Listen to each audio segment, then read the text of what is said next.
Welcome to the PD Pet Care Vlogs. I'm Dr. Cath Watson, and today we're going to cover the WSAVA, the World Small Animal Veterinary Association, fourth vital sign.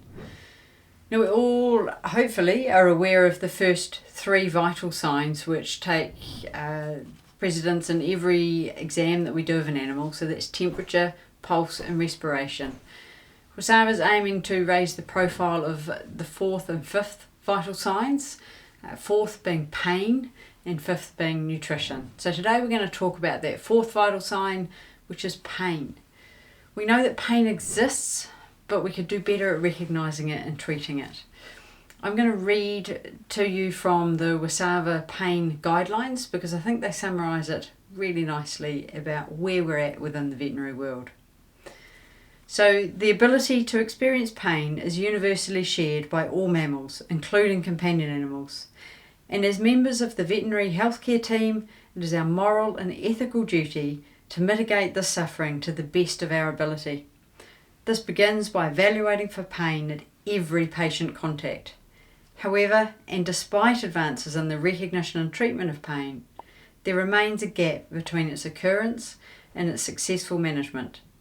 The ability to accurately diagnose pain and limitations in and/or comfort with the analgesic modalities remain root causes. Both would benefit from development, broad dissemination and adoption of pain assessment and management guidelines. And that's exactly what these WSAVA guidelines are aiming to do. They are a fantastic tool. It is quite a large amount of information in there, but it's really useful to understand what the guidelines have been developed around, and then I'll give you a brief rundown of what's in there and maybe some of the key takeaways you can take from those pain guidelines. So the six key areas that the guidelines are focused around is firstly that pain is an illness that can be recognised and managed in most cases. Secondly, that pain should be part of every patient assessment. Thirdly, preventative and multimodal analgesia should always be considered. Fourth, perioperative pain can extend for several days. It's not just about that pre-anaesthetic period. So we need to manage the home environment as well when these animals go home from surgery. 5, pain perception is influenced by both internal and external factors, and these include both the social and the physical environment. And finally, number 6, treatment should always include pharmacological and non-pharmacological therapies. And this is where the guidelines are really useful.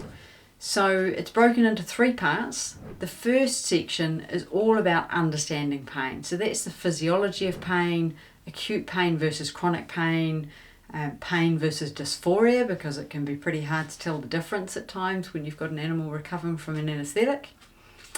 But also the consequences of not recognising pain.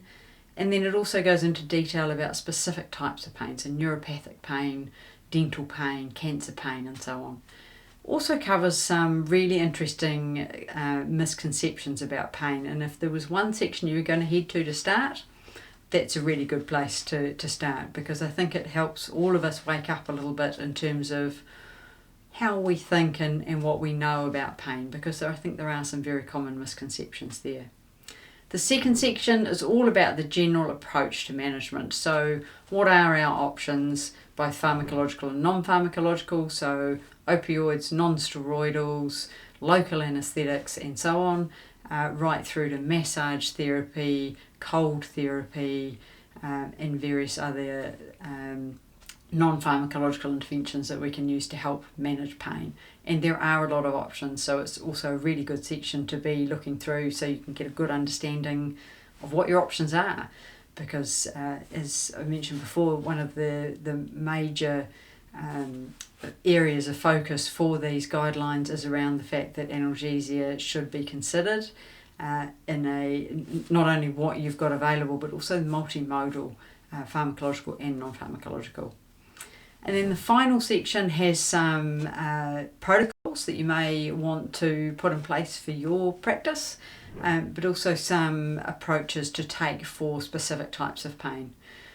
So as I said at the start, we know pain exists, but I think we all know we could also do better at recognising it and treating it. These guidelines do also provide a whole bunch of links to different pain assessment toolkits for both cats and dogs. So there's really no excuses. It's a fantastic resource. Maybe looks a little overwhelming to start with, but identifying what you know and what you don't know is a really good place to start, and then picking some of those key areas out that are going to suit your practice. Hopefully it's going to go a long way to helping us all help our patients better when it comes to pain. So strongly recommend you check out the WSAVA 4th Vital Sign Pain Management Guidelines.